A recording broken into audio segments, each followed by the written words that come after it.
parce que tokoki kondima ata kolomo côté au mona makambu moi si vraiment bazo violenté na mboka ya soi-disant président na biso sortant Chilombo.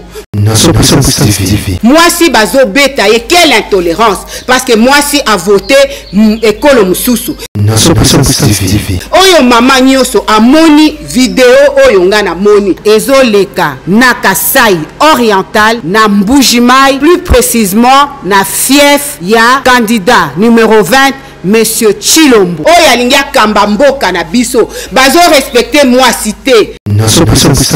Trop c'est trop. Lokola tozo vanda totaleli bango je crois te bazui sikoyo biso basi batie biso liboso mutu moko akoki kondimate ba image oyo bosi bomoni boko finga boko loba mais mama oyo nyoso ayebi ki azana bana mobali aza ndeko na yete mobali aza ya makila na yete aza ekolo mususu bana na ye baza ba ekolo mususu mama soki omoni ndenge wana mama telema Maison Kati eza ya bana ya Congo.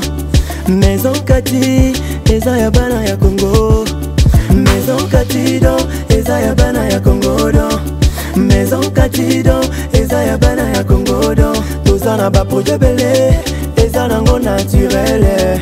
Mwamba papa wana makasi ya papa tanga bio suki sa pommade élargissante pour na papa pirito voir clair FD purge ba produit ya Maison Kati yango wana etanga.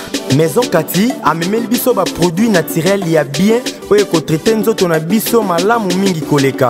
Plus de détails kende na Kintuka Pêcheur avenue Maindombe numéro 99 référence Carrie Grèce.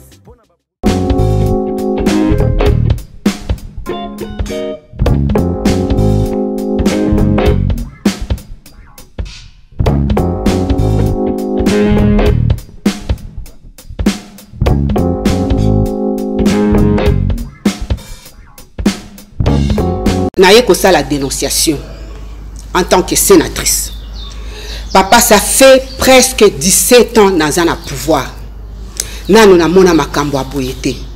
Naye kosa la dénonciation en tant que moi si en tant que sénatrice responsable ya mboka oyo.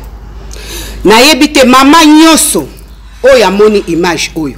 Tozo dénoncer ango. Et puis, toko saisir ba juridiction compétente, justice à sala musala nango parce que toko lande la dossier oyo tina sou. Mama nyoso, azala mama ya ekolo nini. Awa natangi ekolo te. Eza makambu ya mwasi. Azala eza mutu wa opposition te. Eza muluba te, eza katange te, eza mutu mpaka la te papa. Ezali makambu ya mwasi.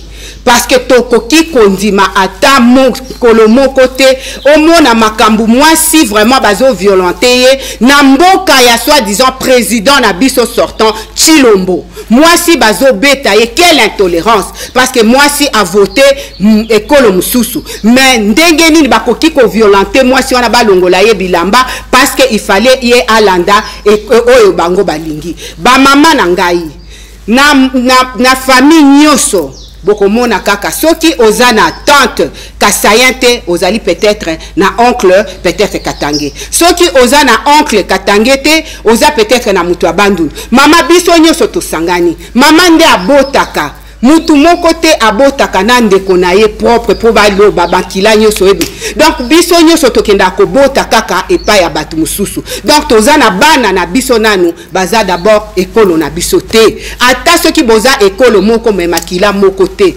oyo mama nyoso amoni vidéo oyo nga na moni ezoleka na Kasai oriental na Mbujimai, plus précisément na fief ya candidat numéro 20 Monsieur Chilombo. Oyo alingia kamba mboka na biso bazo respecter moi cité. Je crois que ba mama to telema ngonga ya ngoyo mikolo nyoso basala kaka politique batie biso basi neti ba cher akano mama bo telema toko kende ko porter plainte nga sénatrice na bino na leki liboso parce que trop c'est trop. Lokola tozo vanda totaleli bango je crois te bazwi sikoyo biso basi batie biso liboso mutu moko akoki kondima te ba image oyo bosi bomoni boko finga boko loba mais mama oyo nyoso ayebi ki aza na bana mobali aza ndeko na ye te mobali aza ya makila na ye te aza ekolo mususu bana na ye baza ba ekolo mususu mama soki omoni ndenge wana mama telema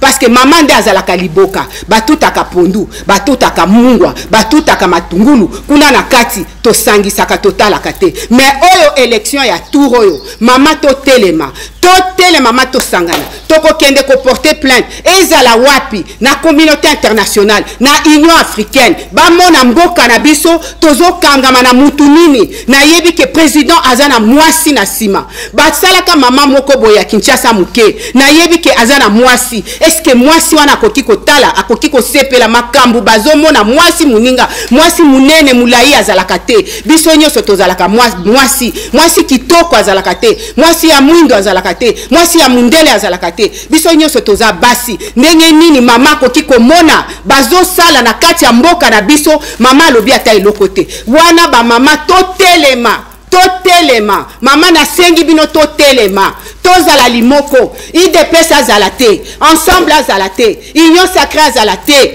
opposition ezala te eza ba mama sino tokokufa bana na biso bakokufa mama nasengi bino tosimbana tokende ko porter plainte batu wana ezala communauté telle bazala puni parce que ceux qui baza puni to sauver bana na biso to sauver nation na biso totala ekolote ngonga etelemi na pesi bino botondi ngalobi na kokende ko porter plainte bosunga ngai tokende liboso nazali liboso na bino ba mama nasengi bino merci mingi merci ba mama nazozela bino.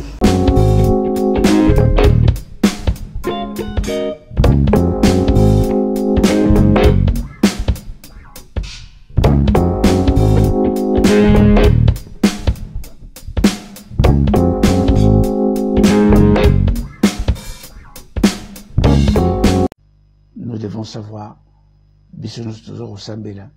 mettons ce homme à la prière. Mettons ce homme à la... Oh bien, je parle, j'ai presque des larmes aussi.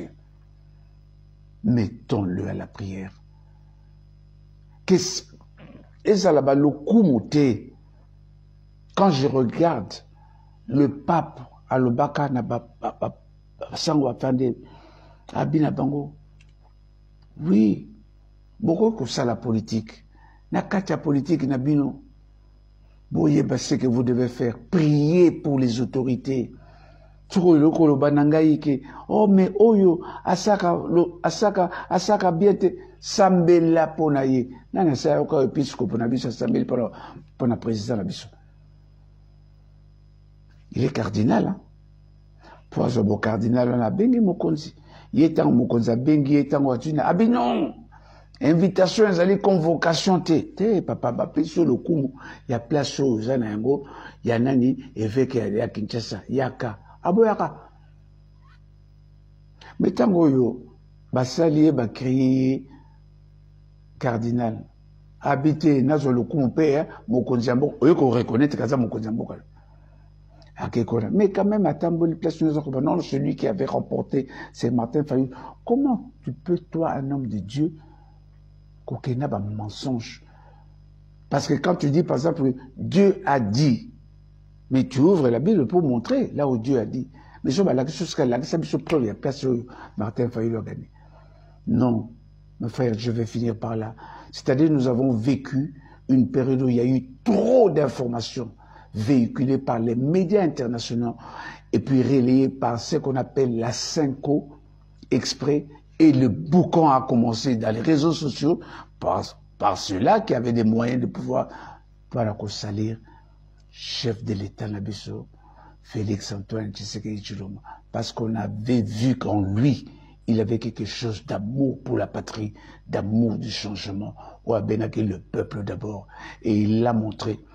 Et puis ce que j'aime chez lui, il est franc. Non, j'étais aussi à l'opposition. Je croyais que tant on a commis la catinée comme on a réalité. Mais dans les difficultés, en 3 ans, aucun président n'a pas Koloba, Bola Kisanga, parce que moi, Moi, c'est ma série, c'est Mobutu. Il y a que 3 ans. En 10 ans, je n'ai rien vu. Construit par le président Mobutu. Rien. Attends, il bandi 11e année, 12e année, ainsi de suite. Et ça la même pour maréchal. Et après, mais moi, on a 3 ans. Pour bilan, pour tu n'as bilan, ok, n'a pas sur bilan. N'a pas sur mandat, bon, tout ça, là. Budget, tu as jamais 5 milliards, banda Congo, le bilan à 16 milliards. Tout le bané, ça bilan, tout ça bilan. Avec au coup, Tabasoda, Bazala, qui est à peu près 23 000 P. Bangé. Les lots, nous avons plus de 80 000. P toujours continue, toujours. 80 000 bas jeunes qui varient de 18 à 30 ans. Banamakas. Et puis formés, hein. Bilan aux Zoluka. C'est pas un bilan. Parce qu'avant ça, on pouvait pas aller en guerre. Pour le moment, on peut aller en guerre contre le Rwanda. Et le Rwanda commence à avoir peur. Aya Koutaki armée, eza avionté, eza facilité, eza la mandouté, massage na mandouké, eza la kati ya bandako ya batu. Nete ba John Numbi, ba Koutaka ndenge, ba Toume, ba Arsenal, ba Koutaki, et pas ya Kabila yemoko, ainsi de suite. Mais armée yemoko, eloko, te. Les armées eza doté avec ba armement ultra moderne, comme au banque, c'est le monde entier. Nanda Jalon. Fachi, Bazobo, allez là, azolé la té. Il doit jouer ce qu'on appelle la sagesse.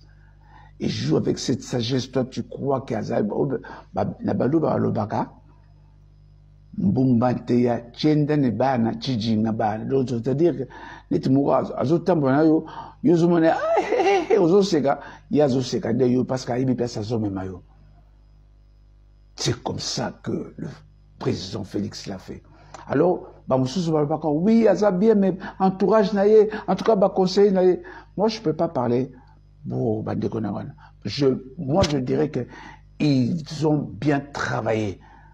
Beaucoup, il y a bango parce que Bobino, ça va conseiller, boye, goûter. Beaucoup,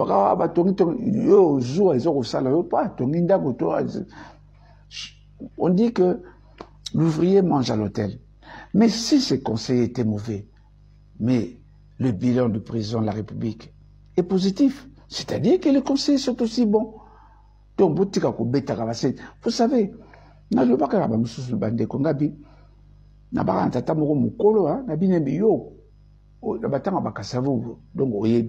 est-ce que au tika ko yeba conseiller ya Kasavubu atamoko habité conseiller ya Mobutu au tika ko katamoko abe ngwanda na obando tanga bangwanda otanga baseti kasi bazaka bebo oyeba bango bangote ya Kabila Laurent Désiré Kabila côté l'autre ya Kabila Joseph yo yeba ba conseiller. Alors président et le tant mususu boza ko inaye a voulu jouer avec la transparence. Il a mis la liste de ses conseillers à Tchebango.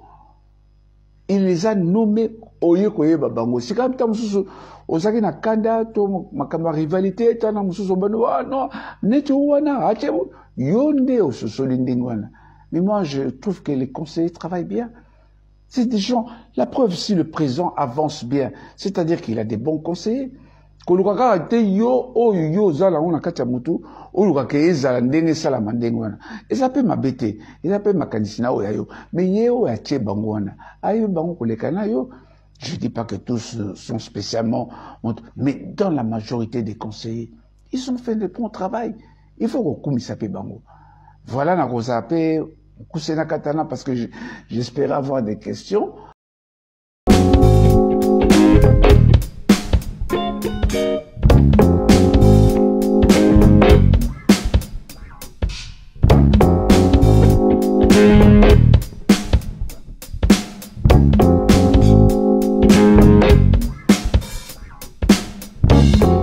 Nous pensons que nous sommes au rendez-vous au 20, comme nous l'avons promis au peuple congolais. Le président Denis Kadima, président de la CENI, avait dit que nous aurons ces élections à la date voulue, selon le calendrier électoral. Et nous remercions également le Seigneur Dieu qui nous a permis à ce que nous puissions organiser ces élections dans le délai. Nous avons commencé le 20 et nous avons prolongé jusqu'au 21. Et ce n'est pas la première fois que nous faisons cela au pays. En 2011, je vous le rappelle, nous avons fait également à cause de ces irrégularités auxquelles vous faites allusion. Dans le Tchango ici, nous avons organisé ces élections dans les 2 jours. À Lubumbashi, dans le quartier Bener, c'était dans les 2 jours. À Bongandanga, dans la Mongala, c'est dans la province de l'Équateur, on a fait la même chose. C'était pour 2 jours. Donc ce n'est pas la première fois. Mais nous disons que l'essentiel, c'est que les Congolais éligibles au vote puissent exercer son droit de vote. Et c'est ce qui est fait. Donc, je ne sais pas, les irrégularités ne peuvent pas manquer. Que ce soit en Europe, que ce soit en Afrique, en Asie, partout, on peut avoir des irrégularités au regard de l'ampleur de la campagne. Cette campagne, une très grande campagne, c'est pratiquement une campagne qui se déroule dans un espace continental. Le pays, le Congo, c'est 2 345 000 km², s'il vous plaît. Nous avons 100 000 candidats, nous avons plus de 43 millions d'électeurs. Eh bien, une telle campagne, madame, il y a de quoi féliciter la CENI. Alors on parle d'annulation, beaucoup tueraient des gens. On ne peut pas parler des choses comme ça à la légère. Annulation sur base de quoi? Sur base de quoi? Regardez un peu l'engouement autour des bureaux de vote. C'était plein partout. Et même moi-même, lorsque j'étais à Matadi Kibala, il pleuvait.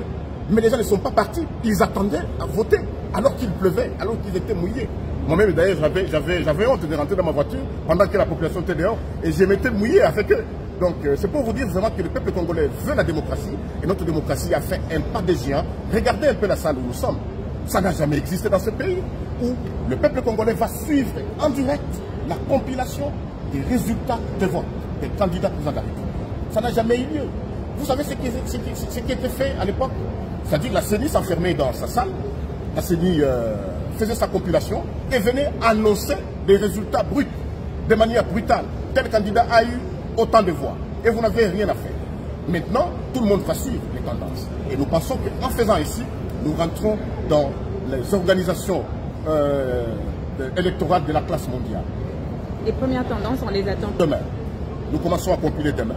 Et vous verrez les résultats. Ça ne sera plus de 0-0.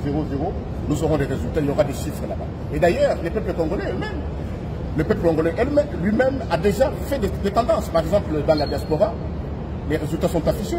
La loi électorale nous permet ou nous oblige d'afficher les résultats bureau de vote par bureau de vote. Donc tous les Congolais ont déjà la tendance, ont déjà les idées dans la tête de qui sera élu comme président, qui sera élu comme député ou comme communal.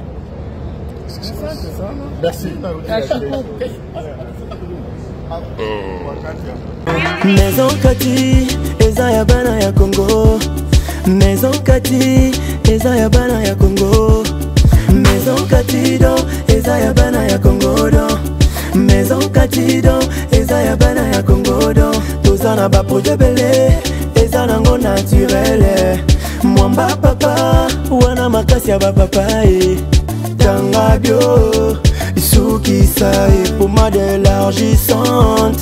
Pona ba papa pirito, voir clair. FD pioche ba produit à Maison Kati yango wana Tanga.